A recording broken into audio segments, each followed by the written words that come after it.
아침에 눈 뜨자마자 알약부터 드시나요? 그중엔 지금 당장 끊어야 할 것이 있을 수도 있습니다. 왜냐하면 저는 30년 동안 병이 아니라 몸에 좋다 믿고 먹은 보조제 때문에 병원에 오신 분들을 수도 없이 봤거든요. 우리가 흔히 믿는 말이 있죠. 영양제는 약이 아니니까 괜찮다. 이 말 틀릴 수 있습니다. 특히 나이가 들수록 이미 약을 드시고 있다면 더 그렇습니다. 오늘은 돌려 말하지 않겠습니다. 주제는 이것입니다. 30년 차 내과 전문의 양심 고백. 절대 먹지 말아야 할 건강보조식품 5가지. 약사가 말 안 해주는 진실. 끝까지 보시면 딱 2가지만 얻으시면 됩니다. 내가 먹는 것 중 위험한 것 구별하는 눈, 그리고 앞으로 속지 않는 기준입니다. 건강한 노후지혜입니다. 시작 전에 구독과 좋아요 한 번만 눌러주세요. 이건 광고가 아니라 경고입니다. 바로 들어가겠습니다. 첫 번째, 고용량 비타민 E, 베타카로틴. 음식으로 먹을 땐 괜찮을 수 있습니다. 문제는 알약으로 고용량을 오래 먹는 경우입니다. 피를 묽게 만들어 출혈 위험을 키울 수 있고, 특히 아스피린이나 혈액 묽게 하는 약을 드시는 분은 더 조심해야 합니다. 담배를 피우셨던 분이라면 베타카로틴은 특히 위험할 수 있습니다. 두 번째, 칼슘 보충제. 뼈에 좋다고 무조건 먹는 분들 많죠. 하지만 알약 칼슘은 혈관이나 신장에 부담이 될 수 있습니다. 신장 결석 병력 있는 분, 물 적게 드시는 분은 특히 주의해야 합니다. 칼슘은 알약보다 음식과 햇볕, 걷기가 훨씬 안전합니다. 세 번째, 은행잎 추출물. 기억력에 좋다, 치매 예방된다는 말 많이 들으셨죠? 효과는 크지 않은데 피를 묽게 하는 작용은 분명합니다. 약 드시는 분이 함께 먹으면 출혈 위험이 커질 수 있습니다. 치과 치료 후 피가 잘 안 멈췄다면 의심해 보셔야 합니다. 네 번째, 고용량 단백질 파우더. 근육 때문에 드시는 건 이해합니다. 하지만 많이 먹을수록 좋지는 않습니다. 특히 당뇨, 고혈압, 신장 약한 분들에겐 부담이 됩니다. 단백질은 가루보다 밥상에서 나눠서 드시는 게 안전합니다. 다섯 번째, 종합 비타민 패키지. 한 봉지에 여러 가지 편하죠. 하지만 성분이 겹치고 과해지기 쉽습니다. 간, 신장, 위장에 부담이 될 수 있고 약과 충돌할 가능성도 큽니다. 다 챙겼다는 안도감이 오히려 위험할 수 있습니다. 여기서 꼭 기억하셔야 할 한 줄. 건강은 알약을 많이 먹는다고 생기지 않습니다. 지금 드시는 보조제들, 약과 같이 놓고 한 번에 보셔야 합니다. 다음부터는 30초 점검 기준. 이건 끊어야 하는지 남겨도 되는지 아주 쉽게 정리해 드리겠습니다. 첫 번째로 말씀드릴 것은 고용량 비타민 E와 베타카로틴입니다. 이 2가지는 비타민이지만 고용량 알약으로 오래 복용하면 오히려 위험해질 수 있습니다. 특히 나이가 들었거나 이미 약을 드시고 계신 분이라면 더 그렇습니다. 비타민 E는 원래 음식으로 먹을 때는 문제가 거의 없습니다. 견과류, 식물성 기름, 채소에 들어있는 형태는 몸이 필요한 만큼만 흡수합니다. 하지만 고용량 알약은 다릅니다. 혈액을 묽게 만드는 쪽으로 작용할 수 있어 멍이 잘 들거나 코피, 잇몸 출혈이 잦아질 수 있습니다. 아스피린이나 혈액 관련 약을 함께 드시는 분들은 특히 조심하셔야 합니다. 베타카로틴도 마찬가지입니다. 채소 속 베타카로틴은 안전합니다. 문제는 고용량 보충제입니다. 특히 담배를 피우셨던 분이나 현재 흡연 중인 분에게서는 오히려 위험이 커질 수 있다는 연구 결과들이 있습니다. 눈에 좋다, 폐에 좋다는 말만 믿고 드시기엔 분명한 한계가 있습니다. 여기서 꼭 기억하셔야 할 한 가지가 있습니다. 비타민은 약이 아니니까 괜찮다가 아니라 용량이 가장 중요하다는 점입니다. 지금까지 괜찮았다고 해서 앞으로도 안전하다는 보장은 없습니다. 지금 바로 해보셔야 할 행동은 간단합니다. 집에 있는 영양제 통을 하나 집어 드시고 함량표를 보십시오. 비타민이나 베타카로틴이 고함량으로 들어있다면 한 번쯤은 꼭 점검이 필요합니다. 특히 여러 영양제를 동시에 드신다면 용량은 쉽게 겹칩니다. 첫 번째 결론입니다. 비타민 E와 베타카로틴은 음식으로 섭취할 때는 안전합니다. 하지만 고용량 알약으로 오래 복용하는 것은 특히 중장년 이후에는 신중해야 합니다. 두 번째로 다룰 보조제는 칼슘 보충제입니다. 칼슘은 많이 먹을수록 좋은 영양소가 아닙니다. 특히 알약 형태로 장기간 복용할 때 문제가 생길 수 있습니다. 많은 분들이 뼈 때문에 칼슘을 드십니다. 하지만 보충제 칼슘은 음식과 흡수 방식이 다릅니다. 음식 속 칼슘은 천천히 흡수되고 몸이 조절합니다. 반면 알약은 혈중 칼슘 수치를 빠르게 올립니다. 이 과정에서 일부 칼슘이 뼈가 아닌 혈관이나 신장으로 가는 경우가 있습니다. 그래서 실제로 칼슘 보충제를 오래 드신 분들 중에 혈관 석회화, 신장 결석 같은 문제가 나타나는 사례가 있습니다. 특히 신장 결석 병력이 있거나 신장 기능이 약한 분은 더 주의하셔야 합니다. 물을 적게 드시는 습관도 위험을 키울 수 있습니다. 여기서 꼭 짚고 넘어가야 할 점이 있습니다. 칼슘이 뼈에 쓰이려면 비타민 D와 움직임이 함께 있어야 합니다. 이 두 가지가 없으면 칼슘은 제 역할을 못합니다. 그래서 칼슘만 따로 보충하는 방식은 효과가 떨어질 수 있습니다. 많은 경우 칼슘은 보충제 없이도 충분히 섭취할 수 있습니다. 멸치, 두부, 유제품, 녹색 채소만 잘 챙겨도 일일 필요량에 가깝습니다. 여기에 햇볕을 쬐고 매일 걷는 습관이 더해지면 알약 없이도 뼈 건강을 유지하는 데 도움이 됩니다. 지금 이 부분에서 꼭 기억하셔야 할 문장은 이겁니다. 뼈 건강은 칼슘 알약으로 해결되지 않습니다. 지금 당장 해보셔야 할 점검은 간단합니다. 칼슘 보충제를 매일 복용 중인지, 용량이 높은 제품을 오래 먹고 있는지, 신장이나 심혈관 문제가 있는지 이 세 가지만 확인해 보십시오. 두 번째 결론입니다. 칼슘은 필요할 수 있지만 보충제는 모두에게 안전하지 않습니다. 특히 알약 형태의 장기 복용은 다시 점검해야 합니다. 세 번째는 은행잎 추출물입니다. 은행잎 추출물은 효과는 크지 않은데 위험은 분명히 존재하는 보조제입니다. 특히 약을 드시고 계신 분이라면 더 조심하셔야 합니다. 은행잎 추출물은 기억력, 뇌혈류, 치매 예방에 좋다는 이미지가 강합니다. 그래서 중장년층과 노년층에서 복용률이 매우 높습니다. 하지만 대규모 연구들에서 치매 예방 효과는 뚜렷하지 않은 것으로 보고돼 있습니다. 즉, 기대만큼의 효과는 확인되지 않았다는 뜻입니다. 문제는 부작용 쪽입니다. 은행잎 추출물은 혈액을 묽게 하는 작용이 있습니다. 이 자체만으로도 주의가 필요한데 아스피린, 항응고제, 혈압약 등과 함께 복용하면 출혈 위험이 커질 수 있습니다.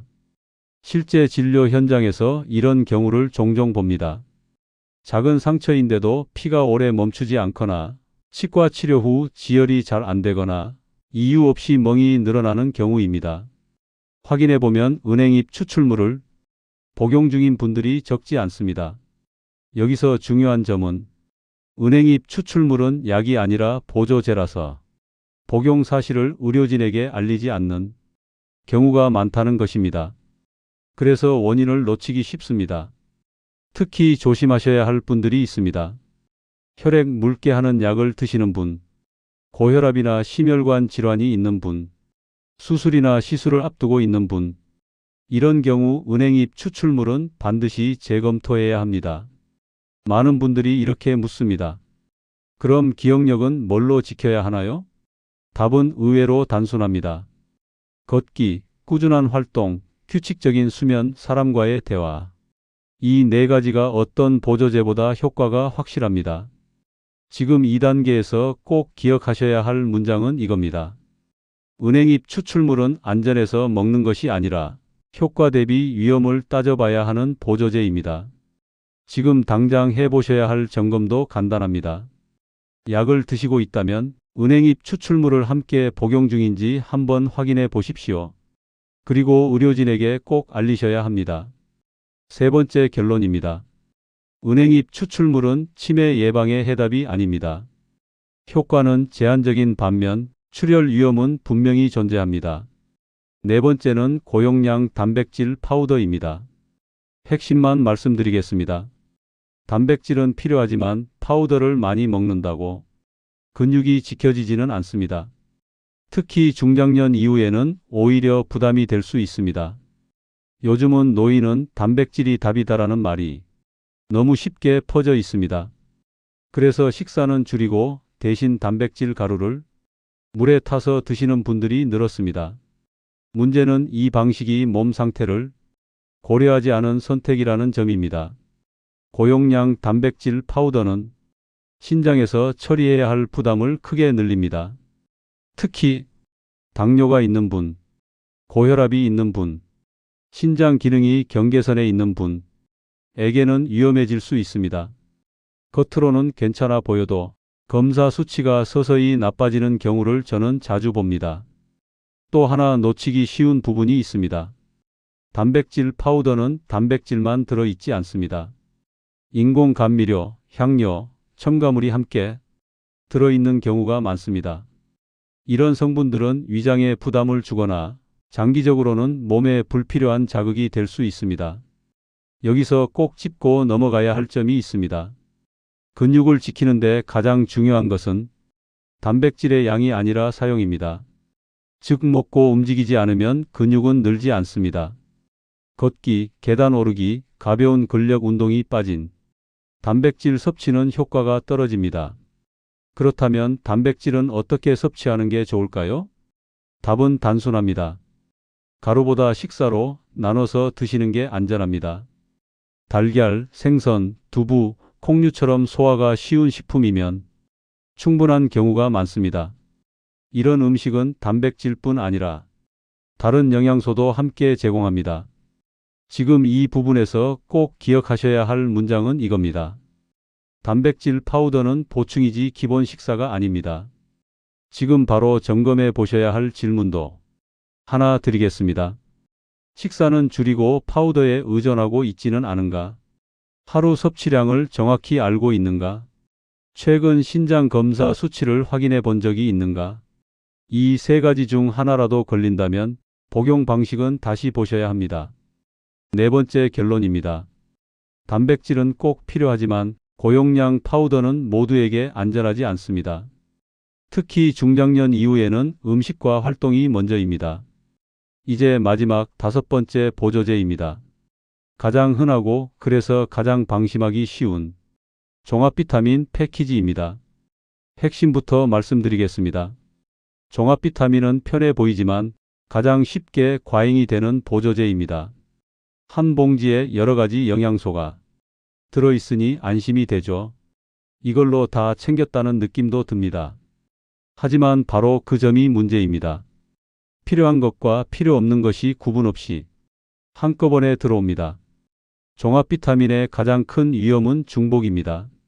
이미 식사로 충분히 섭취한 성분, 다른 영양제에 들어있는 성분, 여기에 종합 비타민까지 더해지면 본인도 모르게 과잉 상태가 됩니다. 특히 주의해야 할 성분들이 있습니다. 비타민 A, 철분, 아연처럼 몸에 쌓일 수 있거나 과하면 부담이 되는 성분들입니다. 이런 성분이 필요하지 않은 사람에게 계속 들어가면 간, 신장, 위장에 불필요한 부담을 줄 수 있습니다. 진료실에서 자주 보는 장면이 있습니다. 영양제는 이것 하나만 먹어요. 그런데 자세히 보면 아침에는 종합 비타민, 점심에는 눈 영양제, 저녁에는 피로회복 비타민. 결국 성분은 겹쳐서 계속 들어오고 있습니다. 또 하나 중요한 문제는 약과의 충돌입니다. 종합 비타민에는 여러 성분이 섞여 있어 어떤 약과 문제가 생길지 예측하기가 어렵습니다. 그래서 괜찮겠지 하고 넘기기 쉽지만 실제로는 가장 관리가 어려운 형태입니다. 여기서 꼭 기억하셔야 할 한 문장이 있습니다. 영양은 골고루보다 필요한 것만이 더 안전합니다. 대부분의 분들에게 종합 비타민은 필수가 아닙니다. 특정 결핍이 확인되지 않았다면 굳이 한 봉지에 여러 성분을 넣을 이유가 없습니다. 오히려 필요한 성분 한두 가지만 정확한 용량으로 관리하는 쪽이 훨씬 안전합니다. 지금 바로 해보셔야 할 점검도 간단합니다. 종합 비타민을 매일 먹고 있는지, 다른 영양제와 함께 복용 중인지, 그 안에 철분이나 비타민 E가 들어있는지, 이 세 가지만 확인해 보십시오. 다섯 번째 결론입니다. 종합 비타민은 편리하지만 가장 쉽게 과해질 수 있는 보조제입니다.